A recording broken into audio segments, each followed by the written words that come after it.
ইশরাক হোসেন নির্বাচিত প্রতিনিধি, তাকে বাধা দেওয়ার কোনো অধিকার বর্তমানের সরকারের নাই। হ্যাঁ, আপনারা যে ক্ষমতায় বসছেন, আপনারা কি ভোটে নির্বাচিত? কারণ আপনারা শেখ হাসিনার প্রেতাত্মা। আপনাদের এই অবস্থা হবে, শেখ হাসিনার যে অবস্থা হয়েছে আপনাদেরও সেই অবস্থা হবে। এই বাংলার মানুষ করবে, কারণ বাংলাদেশের জনগণ এক। আজকে দেখেন হাজার হাজার লোক হয়েছে, কয়েকদিন পর লক্ষ লক্ষ লোক হবে। প্রয়োজনে আমরা ঢাকা সিটির প্রবেশদ্বার বন্ধ করে দিব। টেকনাফ থেকে তেঁতুলিয়ার মানুষ কিন্তু তাকিয়ে আছে, কেন ইশরাক হোসেনকে শপথ দেওয়া হচ্ছে না, কেন তালবাহানা করে বিলম্ব করা হচ্ছে। অচিরেই আমরা দাবি করছি ইশরাক হোসেনকে মেয়রের আসনে অধিষ্ঠিত করা হোক, সেজন্য আমরা একত্রিত হয়েছি। এই দাবি যতক্ষণ না মানা হচ্ছে ততক্ষণ আমরা করে ফিরবো না। শপথের যে তালবাহানা, এইটা বাংলাদেশের মানুষ কিন্তু এটা ভালোভাবে নিচ্ছে না, এটা হওয়ার কথা না। যে আদালতের রায় হচ্ছে, নির্বাচন কমিশনে গেজেট হওয়ার পরও তার শপথ হচ্ছে না। আমরা সেই কারণে আজকে এখানে আন্দোলন করতেছি।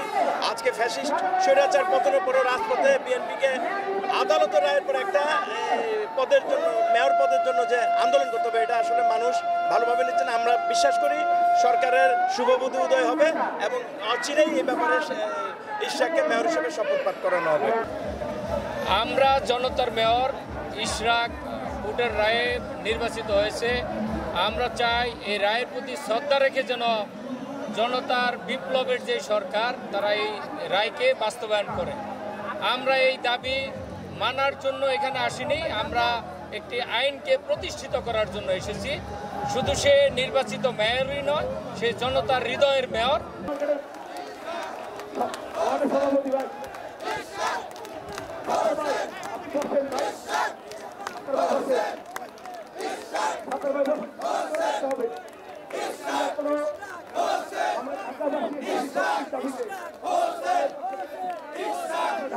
এই ভোট পেয়েছে ইশরাক হোসেন, ইশরাকের ভোট টিকলা দিয়েছে তাপস।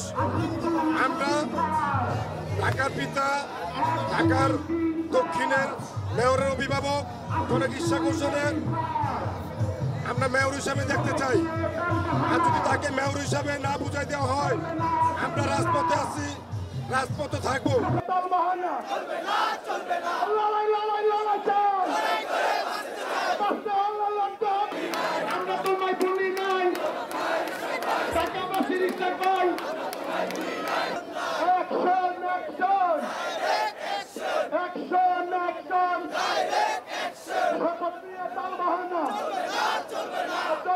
চলবে না